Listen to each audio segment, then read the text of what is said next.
अस्सलाम वालेकुम। Good to have you at Urdu audio book. हाजिर खिदमत है सादिया राजपूत का नावल इश्क़ आतिश, एपिसोड 3। एंट्रेंस से अंदर पैर रखते ही तानिया ने ड्राइंग रूम से आती आवाज़ों को सुना। वो वहीं रुक गई। अंदर मरियम के मेहमान आए बैठे थे। अंदर से आती आवाज़ों से उसने अंदाज़ा लगाया कि उरूसा भी ड्राइंग रूम में मौजूद थी, मगर वो उस वक्त किसी मेल मिलाप के मूड में नहीं थी।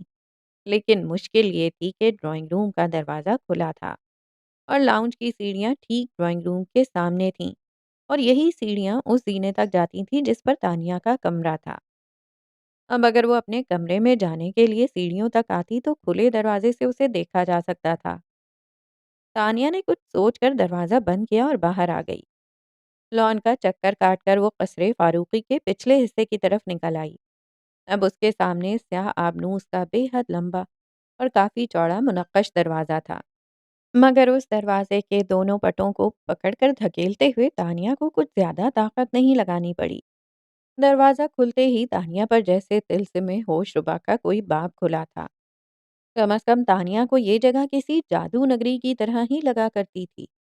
कसरे फारूकी का ये पोर्शन वाकई घर से अलग थलग था और तकरीबन ना इस्तेमाल होने वाला था। तानिया ने एक कदम उठाया और वसी हॉल में आ गई। हॉल के दोनों जानिब आमने सामने दो दरवाजे थे। बाएं तरफ का दरवाज़ा ड्राइंग रूम में खुलता था, जिसके एक जानिब किचन मौजूद था। डाइनिंग रूम में दूसरी तरफ एक और दरवाज़ा था जो राहदारी से जुड़ा था, जिसके आगे लाउंज था। दूसरा दाईं जानिब का दरवाज़ा एक लंबे कॉरिडोर में पहुंचता, जिसके आगे सिटिंग रूम और उससे आगे लाउंज था।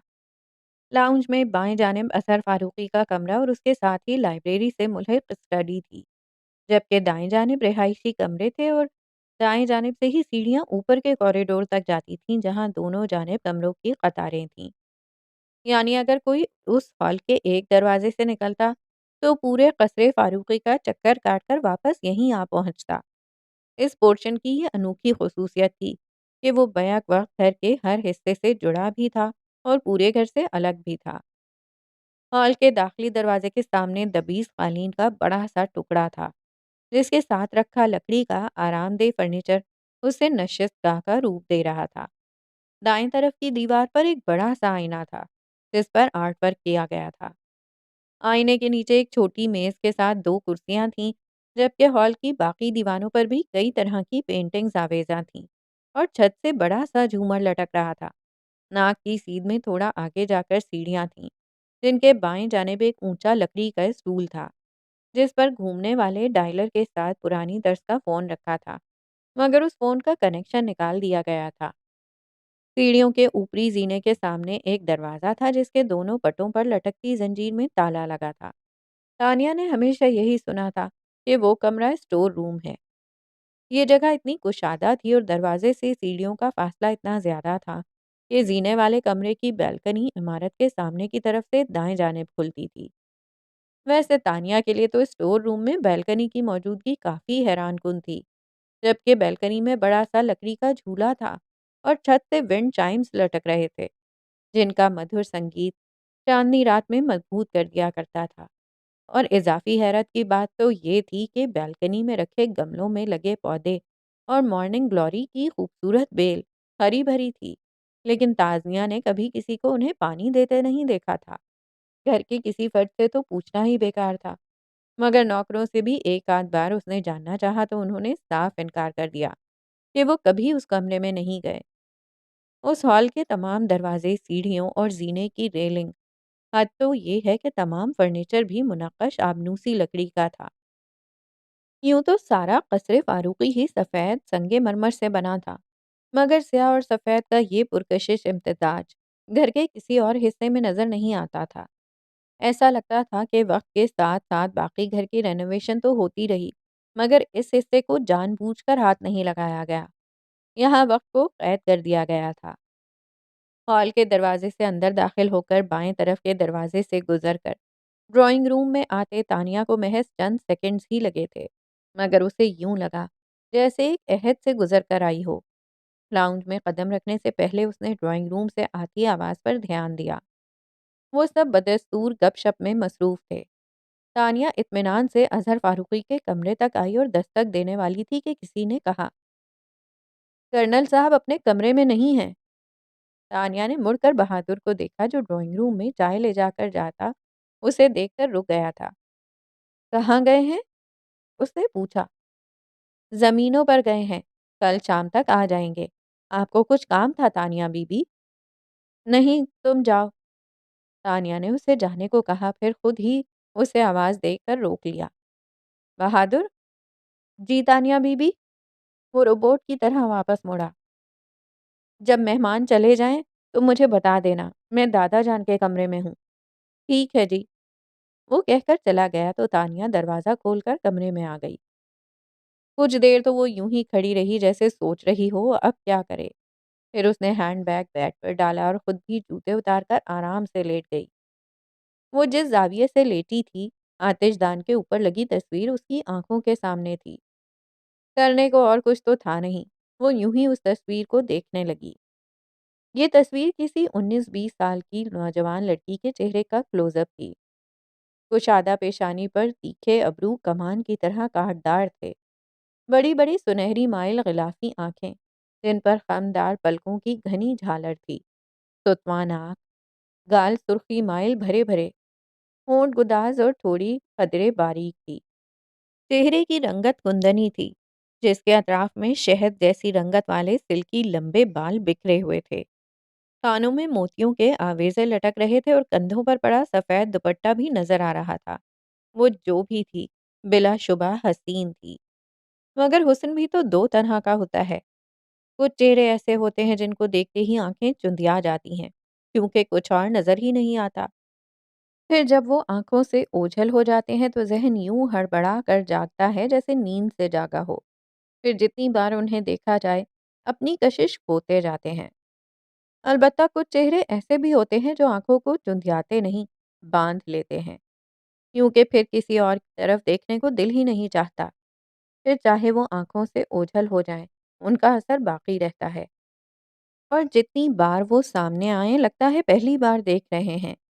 उस लड़की का चेहरा भी उन चेहरों में से था जिनसे नजर नहीं हटती, बिल्कुल इसी तरह जैसे अब तानिया की नजर नहीं हट रही थी।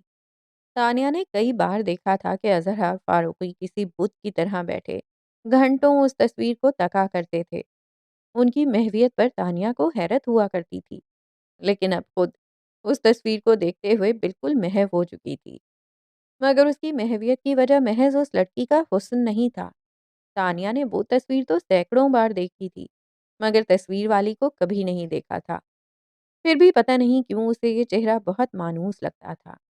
उसके ज़हन में वो सवाल सर उठा रहे थे जो बचपन में उस तस्वीर को देखकर उसके ज़हन में आते थे। वो कौन है? उसकी तस्वीर इस घर में क्यों लगी है? उसका इस घर के मकीनों से क्या ताल्लुक है?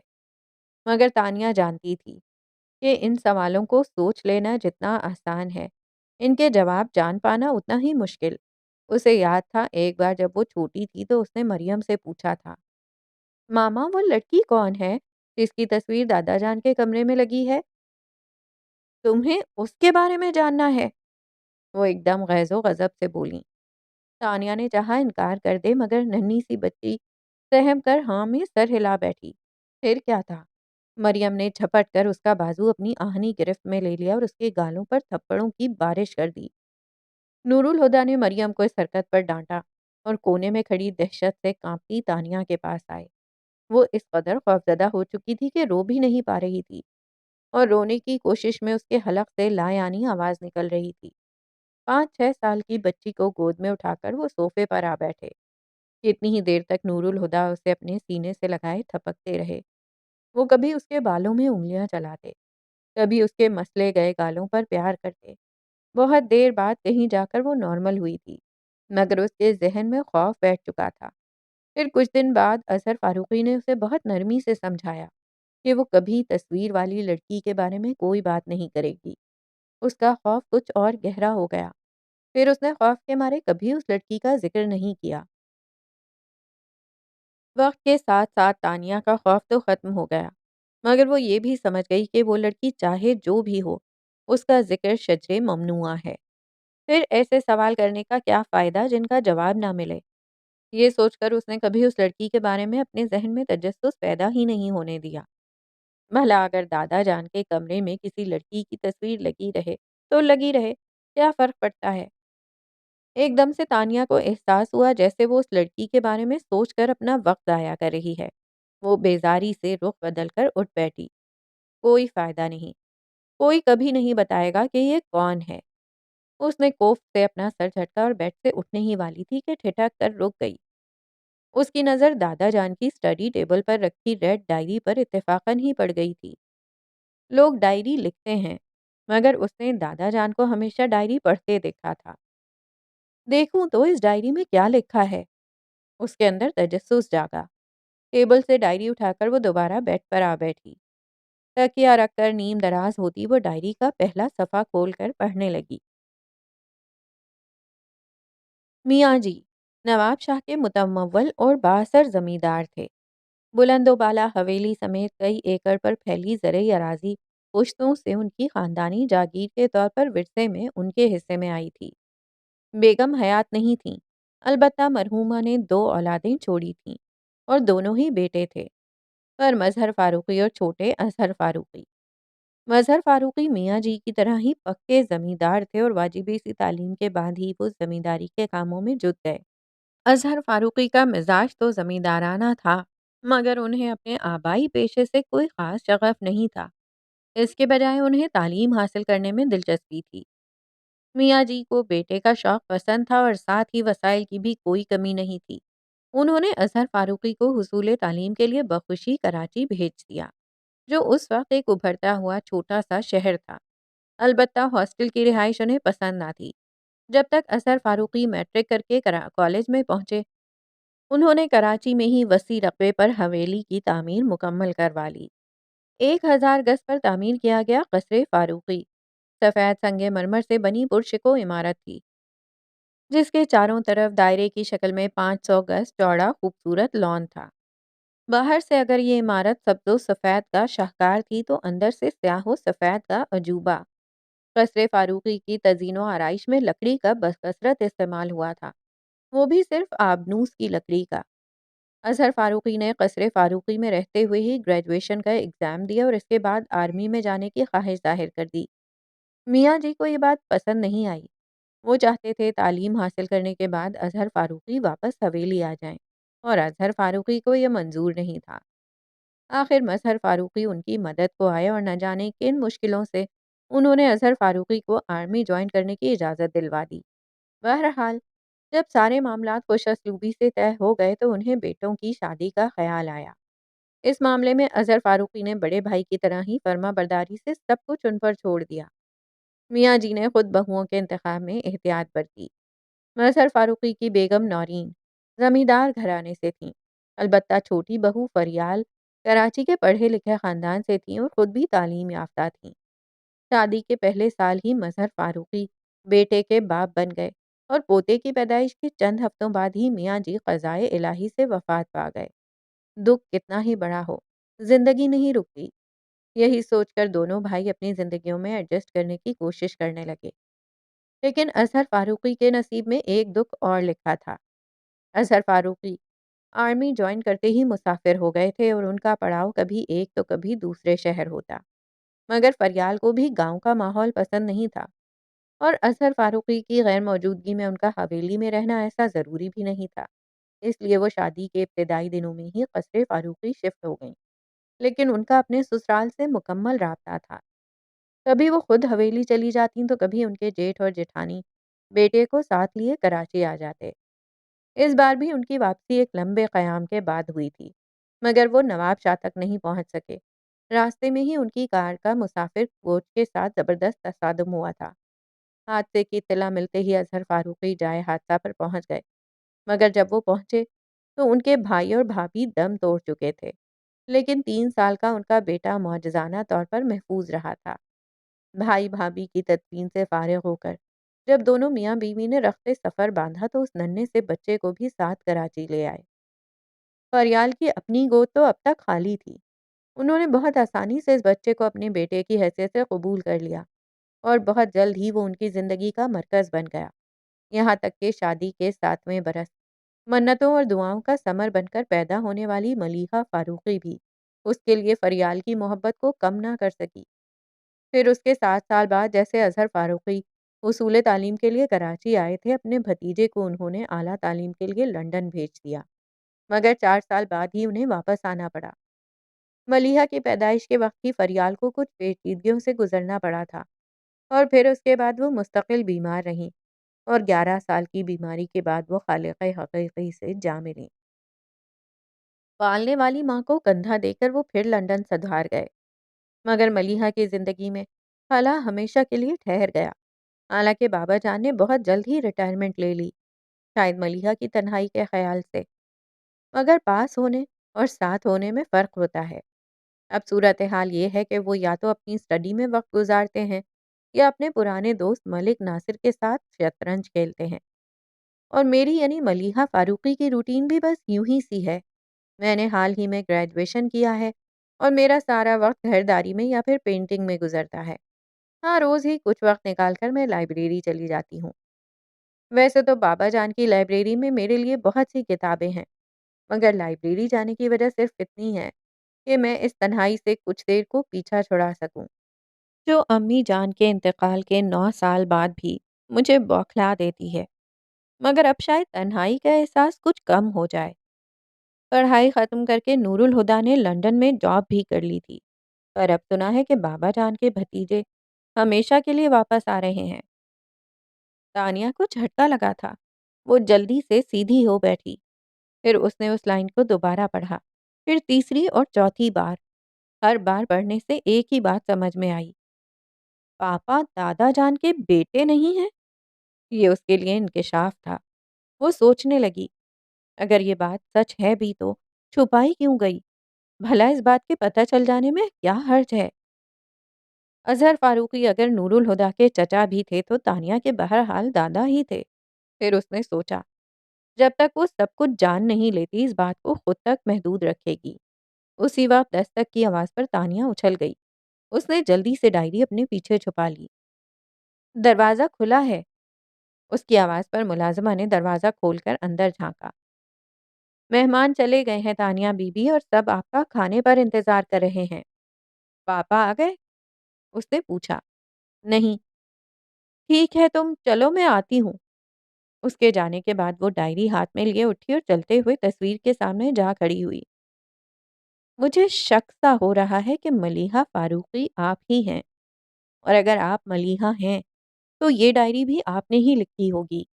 हमेशा से मेरा दिल चाहता था कि मैं आपके बारे में कुछ जान पाऊँ, और अब ये डायरी मुझे आपके बारे में काफ़ी कुछ बताने वाली है। मगर घबराइए मत, पढ़कर आपकी डायरी वापस कर दूँगी, और इसमें जो भी लिखा है वो मेरे और आपके दरमियान रहेगा। ये मेरा वादा है। वो चुप हुई, और फिर अपनी ही हरकत पर हँसती कमरे से बाहर आ गई। उसने डायरी अपने कमरे में रखी और खाना खाने नीचे आ गई। डायरी पढ़ने की जल्दी में उसने ठीक से खाना भी नहीं खाया, और चंद निवाले लेकर ही अपने कमरे में आ गई।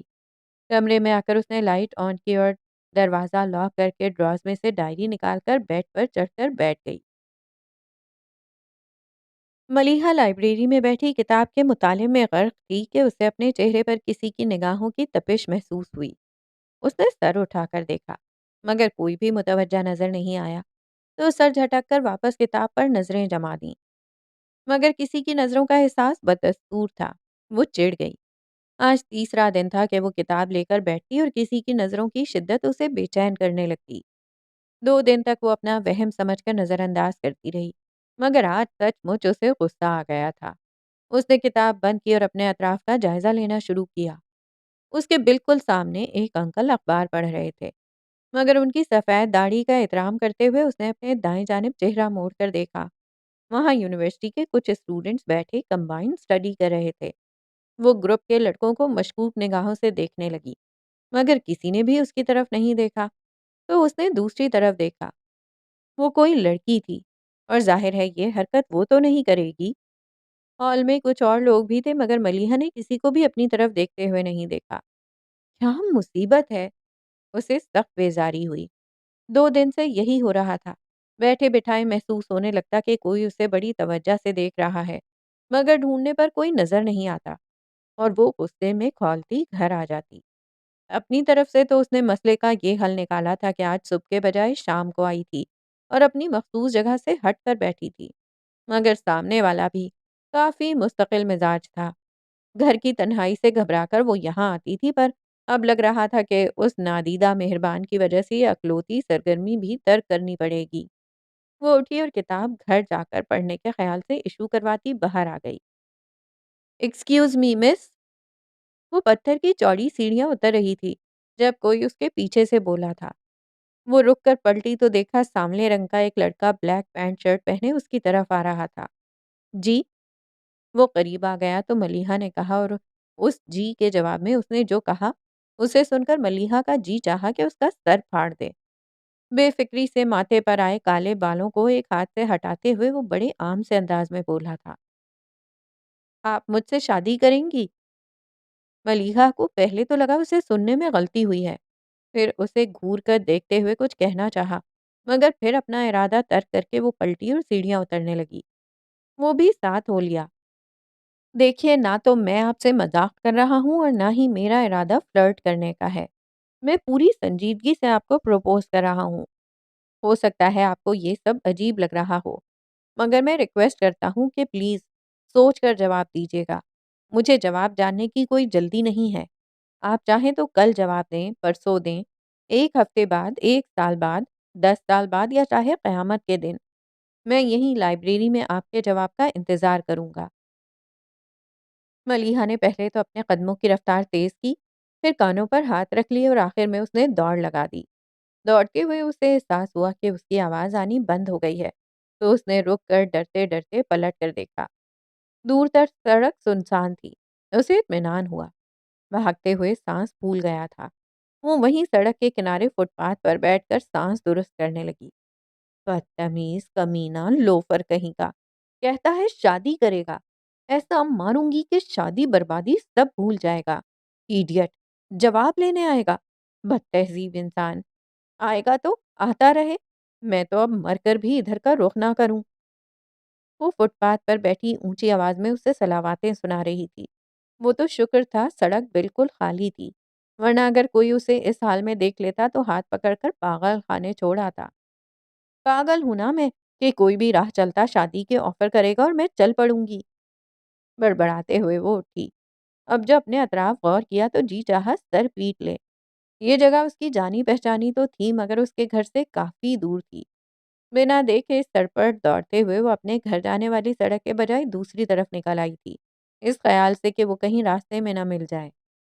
वापस पलटने के बजाय उसने आगे जाकर मेन रोड से घर जाने का सोचा और आगे बढ़ी। फिर एकदम ही गुस्से में पलटकर जहां से आई थी उस तरफ मुंह करके जोर से बोली, उल्लू का पट्ठा। बाबा को बता दूं ना तो कल इसी गली से तुम्हारा जनाजा निकल रहा होगा। फौजी का हाथ पड़ा तो दिमाग ठिकाने पर आ जाएगा। वो यूं बोल रही थी जैसे वो वहां खड़ा सुन रहा हो। वो सारे रास्ते बकते-झकते घर पहुंची तो अज़हर फारूकी लॉन में ही मिल गए। वो तो सीधी अंदर जाने वाली थी, पर उन्हें अपनी तरफ आता देखकर वो उनकी तरफ बढ़ी। अस्सलाम वालेकुम बाबा जान। वालेकुम अस्सलाम। आज तुमने कुछ ज़्यादा ही देर कर दी। उनकी बात पर उसने बेसाख्ता कलाई पर बंधी घड़ी की तरफ देखा। वो आमतौर से 2 ढाई घंटे में वापस आ जाती थी, मगर आज उसकी वापसी 3 घंटे बाद हुई थी।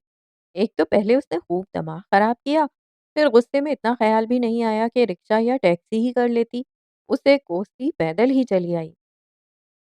एक पागल जो मिल गया था, फिर कैसे देर ना होती। वो आहिस्ता से बोली, क्या कह रही हो? उसके होंठ हिलते देखकर उन्होंने पूछा। कुछ नहीं। आप मेरा इंतजार कर रहे थे तो कुछ काम था? हाँ, मुझे पूछना था कि तुमने नूरुल हुदा का कमरा तो ठीक से सेट कर लिया है? कितनी बार पूछेंगे? उसने दिल में कहा। फिर उनकी तशफ़ी करने के ख़्याल से बोली, आप बेफ़िक्र रहें बाबा जान, मैंने उनके कमरे की हर चीज़ खुद अपने हाथों से सेट की है। फिर उनके पास से हटकर वो किचन के सामने से गुज़रती पिछली तरफ के हॉल में आ गई। हॉल की सीढ़ियाँ एक-एक करके चढ़ती वो अपने कमरे में आई। ये कमरा बहुत खुला और काफ़ी बड़ा था, और आराइशी लड़ियों की मदद से कमरे को 2 हिस्सों में तक़सीम किया गया था। एक तरफ का हिस्सा बेडरूम था जिसमें वार्डरोब भी साथ ही जोड़ा गया था। वार्डरोब की एक तरफ अटैच्ड बाथरूम था। बेड के पायतने की तरफ थोड़ा हटकर सोफा सेट रखा था, जिसके दरमियान में दरमियाने साइज का टेबल भी मौजूद था। दूसरा हिस्सा आर्ट स्टूडियो का लुक दे रहा था। सामने की दीवार पर लकड़ी का लंबा सा रैक मुनासिब ऊंचाई पर दीवार से जोड़ा गया था, जिस पर कुछ कैनवस सूखने के लिए रखे थे। कुछ कैनवस दीवार के साथ भी रखे थे। एक तरफ राइटिंग टेबल के साथ कुर्सी रखी थी। एक गोल ऊंचा टेबल भी था, जिस पर कलर ट्यूब्स और पेंटिंग ब्रश रखे थे। पास ही ईजल भी मौजूद था। कमरे में बैल्कनी भी थी, जिसकी छत से मलिहा ने ढेर सारे विंड चाइम्स लगा रखे थे। बैल्कनी में मौजूद झूले से भी उसने छोटी छोटी घंटियां बांध रखी थीं। मलिहा को इन मिली जुली आवाज़ों का मध्यम सुरीला शोर बहुत पसंद था। अक्सर चांदनी रातों में वो झूले में लेटी उन आवाज़ों को सुनती रहती। ये कमरा कुशादा तो था, इसकी एक और ख़ुसूसियत ये थी कि ये बाकी घर से मुंसलिक होते हुए भी काफ़ी अलग था, और इसी वजह से मलीहा ने इसे अपने लिए मुंतखब किया था कि वो यहाँ यकसुई से अपना काम कर सकती थी। मलीहा ने किताब टेबल पर रखी और फ्रेश होने के लिए बाथरूम में चली गई। मुंह हाथ धोकर वो तौलिए से खुश्क करती ईजल के सामने आ खड़ी हुई। ये कैनवस उसने काफ़ी दिन पहले शुरू किया था, मगर अभी तक आसमान का कुछ हिस्सा और एक सूखा दरख्त ही पेंट कर पाई थी। उसने सोचा आज इस कैनवस को ज़रूर मुकम्मल कर लेगी। उसने ट्रे में कलर मिक्स करके ब्रश पर लगाया और कैनवस पर कुछ स्ट्रोक लगाकर ही उसने हाथ रोक लिया। पता नहीं क्यों, उसका ज़हन यकसू नहीं हो पा रहा था। उसने एक बार और कोशिश की, मगर ज़हन अब भी बटा हुआ था। उसने महसूस किया कि कोई चीज़ उसे डिस्टर्ब कर रही है। शायद वो विंड चाइम्स की आवाज़। उसने सोचा और उठी। बैल्कनी के स्लाइडिंग ग्लास डोर को बंद करके वो मुतमईन सी होती कुर्सी घसीट कर ईजल के सामने आराम से बैठ गई। मगर अब उसे कमरे की खामोशी चुभने लगी थी। वो चिढ़ सी गई।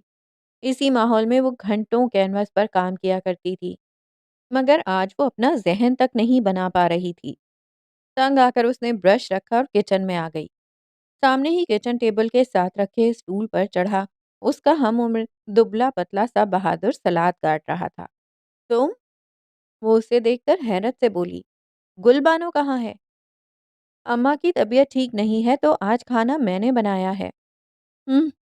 मलिहा ने हंकारा भरा और खाने का जायजा लेने लगी। बीबी साहब, मेहमान रात को देर से आएंगे। बहादुर ने सलाद फ्रिज में रखते हुए पूछा। मेहमान नहीं, छोटे साहब आ रहे हैं। मलिहा ने तस्दीक की। छोटे साहब क्या यहीं रहेंगे? जाहिर है इंसान अपने घर में ही रहता है, तो फिर वो लंदन में कहाँ रहते थे? बहादुर ने सोचते हुए फलसफियाना अंदाज में सवाल किया। फुटपाथ पर। वो चिढ़ गई। तुम क्या नाश्ते में कव्वे खाते हो? जब देखो जबान चलती रहती है। जरा देर को चुप नहीं रहा जा सकता। बहादुर की शक्ल बता रही थी कि उसे मलीहा का डांटना बिल्कुल अच्छा नहीं लगा था, मगर मलीहा ने परवाह किए बगैर मजीद कहा। अगर रायता बना चुके हो तो टेबल पर खाना लगा दो और बाबा जान से भी कह दो खाना तैयार है। ठीक है जी। वो रूठे रूठे अंदाज में बोलकर बर्तन लगाने लगा। एक भतीजे के आने पर कसरे फारूकी को नए अंदाज से सजाया गया था, जिसकी वजह से मलिहा को काफी कोफ्त हुई थी। मलिहा चावलों की डिश टेबल पर रख रही थी कि बहादुर आकर बोला। कर्नल साहब कह रहे हैं वो खाना छोटे साहब के साथ खाएंगे। मलिहा ने अपना माथा पीट लिया और खुद बुलाने चल पड़ी। उसने स्टडी में पैर रखा ही था कि उसकी हंसी छूटते छूटते रह गई। हमेशा की तरह सफ़ेद बुर्राक कुर्ता शलवार में काले रंग के सादा से चप्पल पैरों में डाले, सुनहरे फ्रेम की ऐनक लगाए वो सामने कुर्सी पर अटेंशन बैठे थे और नजरें वॉल क्लॉक पर जमी थीं। वो आगे बढ़ी और चलते हुए उनके पास फर्श पर बैठकर अपना हाथ उनके घुटने पर रखा। ये उसकी बचपन की आदत थी। उसे जब भी बाबा जान को मुतवज्जा करना होता तो मुखातिब करने के बजाय उनकी तरफ देखने लगती। अज़हर फारूकी ने क्लॉक से नज़र हटाकर उसे देखा। खाना खा लें बाबा जान। आज तो खाना नूरुल हुदा के साथ ही खाऊंगा। तुम जाकर खा लो। बाबा जान उनकी फ्लाइट 11 बजे लैंड करेगी और घर आने तक 1:30 बज जाएंगे। इतनी रात को आने के बाद वो सुबह के नाश्ते से पहले कुछ नहीं खाएंगे। मुझे खाना नहीं खाना। उन्हें मलीहा की बात सही लगी थी। फिर भी खाने के लिए नहीं माने तो मलीहा ने फिर इसरार किया। थोड़ा-सा खा लें, आप जानते हैं मुझे अकेले खाना खाना पसंद नहीं। खाना खाने के लिए भूख का लगना ज़रूरी है, किसी का साथ होना नहीं। तुम्हें भूख लग रही है तो जाकर खा लो। उन्होंने नरमी से मगर कतई लहजे में कहा। उसे बुरा तो लगा मगर मज़ीद कुछ नहीं कहा। वो उठकर ड्राइंग रूम में आ गई। बहादुर, उसकी आवाज़ पर बहादुर बोतल के जिन की तरह हाज़िर हो गया। खाना उठा दो। वो अपने कमरे से जाकर लाइब्रेरी से इश्यू करवाई किताब उठाए लाउंज में आ बैठी। 11 बजने में 1 घंटा बाकी था कि बाबा जान स्टडी से निकलकर लाउंज में आए। फिर उसे देखकर बोले, मलीहा? जी बाबा जान। वो किताब बंद करते हुए बोली, मैं एयरपोर्ट के लिए निकल रहा हूँ। फिर सोचा एक नज़र नूरुल हुदा का कमरा देख लूँ। आइए बाबा जान। वो उनका इशारा समझकर फौरन खड़ी हो गई। मलीहा से आगे सीढ़ियाँ चढ़ते हुए वो एकदम ही पलट कर बोले, तुम नीचे का कोई कमरा ठीक करवा लेती। अब वो इतनी रात का थका हुआ सीढ़ियाँ चढ़कर अपने कमरे में जाएगा। मलीहा चाहते हुए भी ना कह सकी कि आपने ही कहा था कि नूरुल हुदा के लिए ऊपर वाला कमरा ठीक करवाना, उसे ग्राउंड फ्लोर पर रहना पसंद नहीं। अच्छी बात यह हुई कि कमरे में जाकर उन्हें मीन मेख निकालने का मौका नहीं मिला। मलीहा ने बड़े ध्यान से कमरा सेट किया था और उसे ज़रूरत की हर चीज़ वहाँ पहुँचाई थी। वहाँ से बाहर निकले तो सारे मुलाजमों को लाइन में खड़ा करके हिदायतें देना शुरू की। जब तक मैं नूरुल हुदा को लेकर एयरपोर्ट से आ नहीं जाता, तुम में से कोई सर्वेंट क्वार्टर्स की तरफ फटकेगा भी नहीं। बहादुर और नज़ीर, तुम दोनों फौरन गाड़ी रुकते ही नूरुल हुदा का सामान निकालकर उसके कमरे में पहुंचा देना। और गुलाब खान, वो चौकीदार की तरफ मुड़े, पहले हॉर्न पर ही गेट खुल जाना चाहिए। अगर देर लगी तो याद रखना, मेरी राइफल को अभी जंग नहीं लगा। और ये ड्राइवर किधर रह गया है? देखो जरा उसने गाड़ी तैयार की या नहीं। एक मुलाजिम भागा भागा बाहर की तरफ गया, फिर भागते हुए ही वापस आया। जीप तैयार है कर्नल साहब। फिर जब उनकी गाड़ी गेट से निकल गई तो हर एक ने सुकून का सांस लिया। कोई मुझे एक ग्लास पानी के साथ सरदर्द की टेबलेट देगा? सोफे पर ढेर होते हुए मलीहा ने सदा लगाई। उसे इतनी देर तक जागने की आदत नहीं थी, मगर आज तो जागना मजबूरी थी। कुछ देर बाद ही मुलाजिम ने पानी के ग्लास के साथ टेबलेट लाकर उसे पकड़ा दी।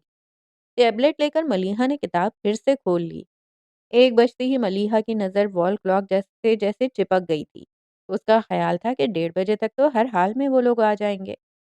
मगर 2 बजे, फिर ढाई, फिर पौने 3 और तंग आकर 3 बजे मलीहा ने एयरपोर्ट इंक्वायरी का नंबर मिलाया। पता चला फ्लाइट 3 घंटे लेट थी। और ये तो सोचना भी बेकार है कि बाबा जान मुझे फ़ोन करके इत्तला देते।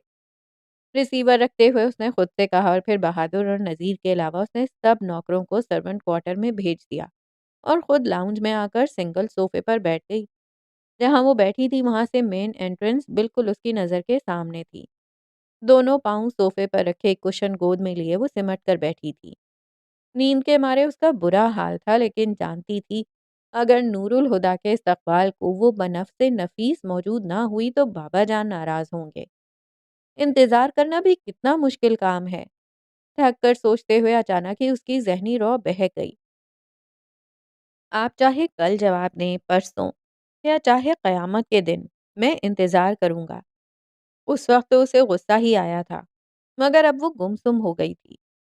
क्या कोई क़यामत के दिन तक किसी का इंतज़ार कर सकता है? उसने खुद से सवाल किया और फिर फ़ौरन ही जवाब भी दे डाला, इम्पॉसिबल। 4:30 बजे के करीब हॉर्न की आवाज़ आई। फ्लाइट एक्चुअली टेक ऑफ के वक्त ही लेट हो गई थी। लंदन का मौसम तो आप जानते हैं। एयरपोर्ट जाने से पहले अगर आप इंक्वायरी से मालूम कर लेते तो इतनी ज़हमत ना होती। और अज़हर फारूकी के साथ अंदर आते नूरुल हुदा न जाने क्या बोलने वाले थे कि सोफे पर बेखबर सो रही लड़की को देखकर चुप हो गए। अब्बा जान ने भी उसे देख लिया था। ये इस तरह क्यों सो रही है? वो नागवारी से पास खड़ी मुलाजमा से बोले, जो गाड़ी की आवाज़ पर क्वार्टर से निकलकर पोर्च में आ गई थी और अब उनके साथ ही अंदर आई थी। बाबा जान प्लीज़। उन्होंने आहिस्तगी से उन्हें टोका, फिर मुलाजमा से कहा, तुम जाओ। बाबा जान को साथ लिए उनके कमरे में छोड़कर वो अपने कमरे में जाने के लिए सोफे के पास से गुजरे तो गैर इरादी तौर पर बाजू पर लटकता कोट झुकते हुए उस पर फैला दिया। वो अपने कमरे में आए और जूतों समेत ही बेड पर लेट गए। थकन के मारे मलीहा का बुरा हाल था। दर्द से बदन टूट रहा था। پھر بھی فجر کی اذان کے ساتھ ہی حسب عادت اس کی آنکھ کھل گئی۔ آنکھ کھلتے ہی اسے سب سے پہلے نور الہدیٰ کا خیال آیا اور وہ جھٹکے سے اٹھ کھڑی ہوئی۔ کھڑے ہوتے ہی کوئی چیز اس کے وجود پر سے پھسلتی ہوئی اس کے پیروں پر گر گئی۔ اس نے اپنے پیروں کی طرف دیکھا۔ یہ کوٹ کس کا تھا اور اس پر کس نے ڈالا ہوگا؟ ملیحہ کو یہ سمجھنے میں ایک سیکنڈ کی بھی دیر نہیں لگی۔ جھک کر کوٹ اٹھا کے بازو پر ڈالتے ہوئے وہ عجیب سے احساس سے دوچار ہوئی تھی۔ وہ کوٹ لیے اپنے کمرے میں آ گئی۔ کوٹ بیڈ پر ڈال کر وہ شاور لینے چلی گئی۔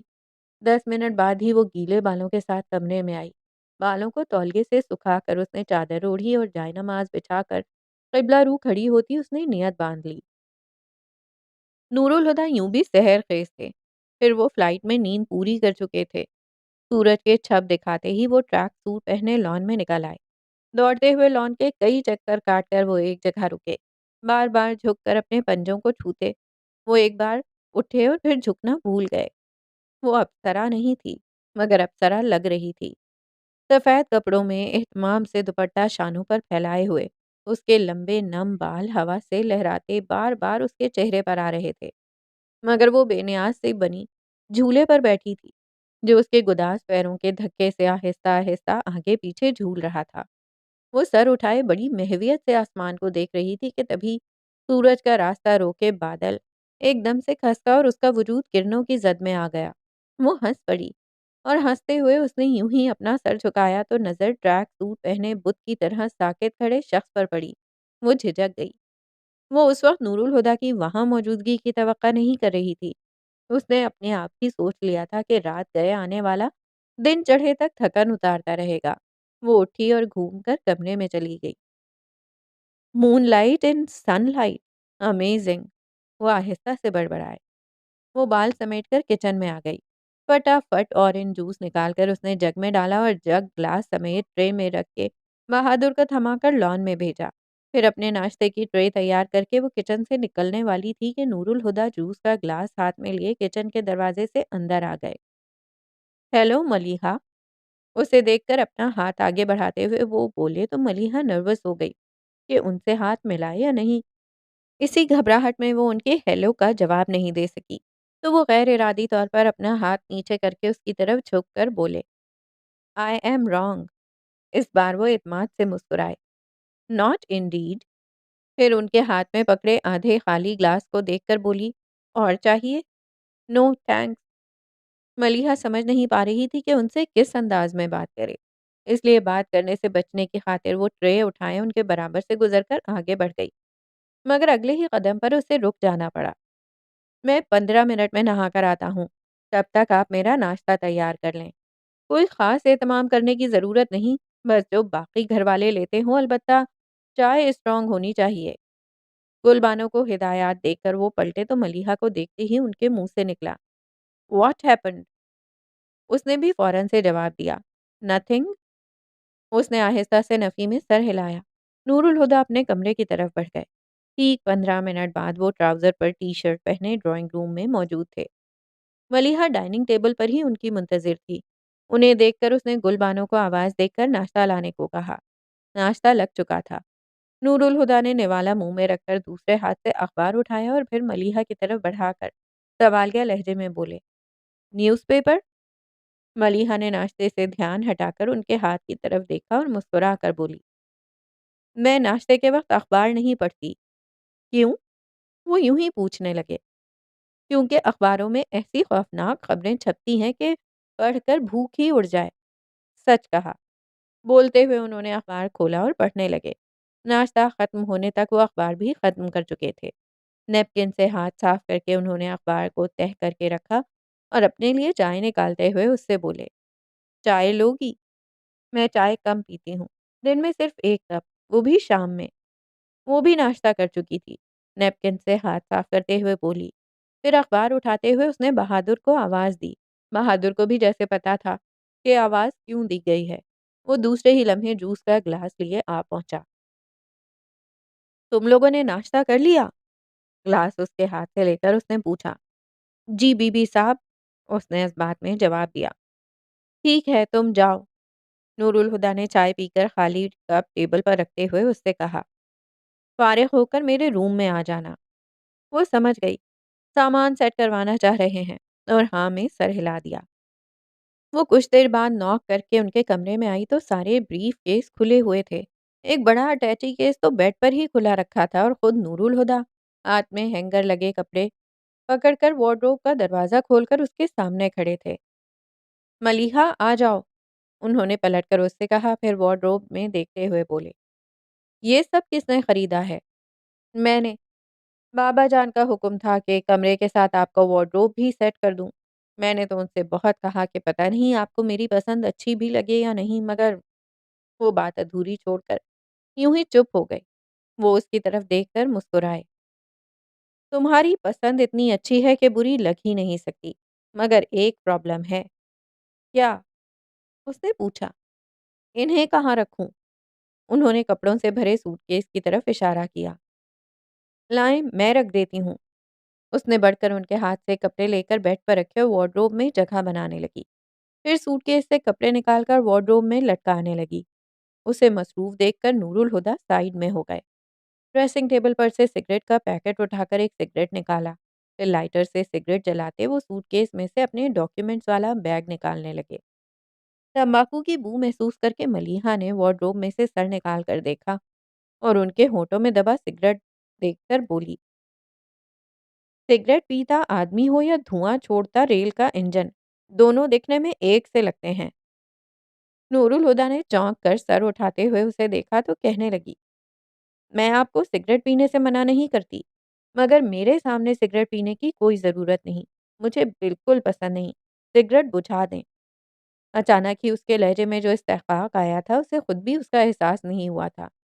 लेकिन नूरुल हुदा ने न सिर्फ महसूस किया था, बल्कि उन्हें अच्छा भी लगा था। ज़ेरे लब मुस्कुराते हुए उन्होंने सिगरेट एशट्रे में बुझाया। और कोई हुक्म? उनकी बात पर उसे लगा वो कुछ ज़्यादा ही बोल गई है, तो फ़ौरन ही माज़रत करने लगी। सॉरी, मैं आमतौर पर इस अंदाज से बात नहीं करती, मगर मुझे सिगरेट से बहुत चिढ़ है। कोई बात नहीं, तुम मुझसे हर अंदाज में बात कर सकती हो।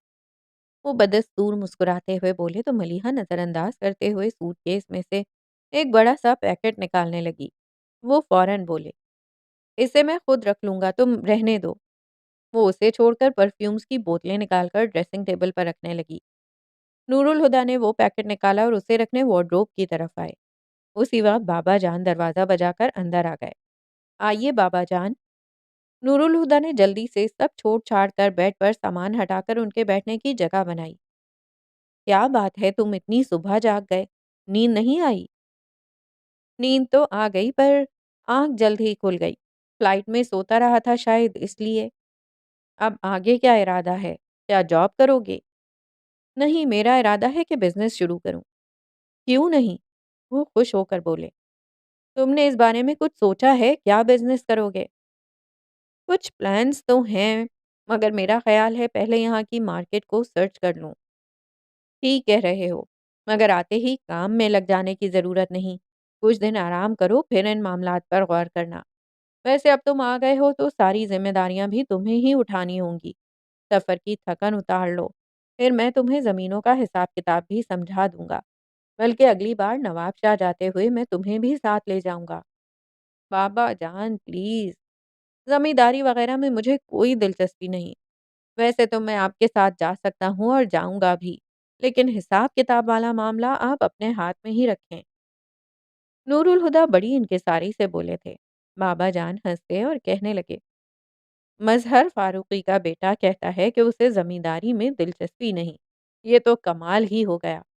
भाई जी पक्के ज़मींदार थे। मियाँ जी की ज़िंदगी में ही फसलों की बुआई, कटाई का काम उन्होंने अपने ज़िम्मे ले लिया था। फिर वो अचानक ही संजीदा हो गए। दिलचस्पी की बात की है तुमने। मुझे भी ज़मींदारी से दिलचस्पी नहीं थी और ना है। भाई जी जब तक थे, मैंने कभी मुड़कर भी ज़मीनों की तरफ नहीं देखा। मगर बाप-दादा की निशानियाँ खुद से अलग भी तो नहीं की जा सकतीं। मलीहा नूरुल हुदा के बगैर तो सामान सेट कर नहीं सकती थी और नूरुल हुदा बाबा जान के साथ बातों में मगन थे। वो कुछ देर तो खड़ी उनकी बातें सुनती रही, मगर जल्द ही बोर हो गई। बाबा जान बेड पर बैठे थे और नूरुल हुदा उनके सामने जिस जगह खड़े थे, मलीहा की तरफ उनकी पुश्त थी और वो उनकी नज़र में आए बगैर कमरे से निकल सकती थी।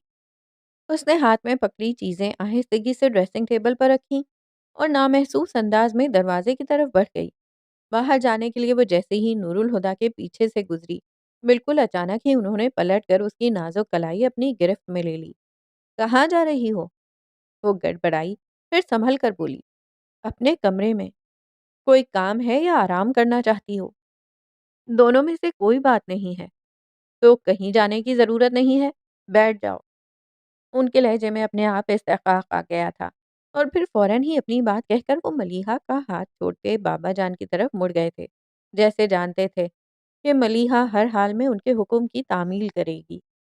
मलीहा ने भी उनका हक जताना महसूस किया था, मगर उसे बिल्कुल भी बुरा नहीं लगा और पास ही रखे सोफे पर बैठ गई।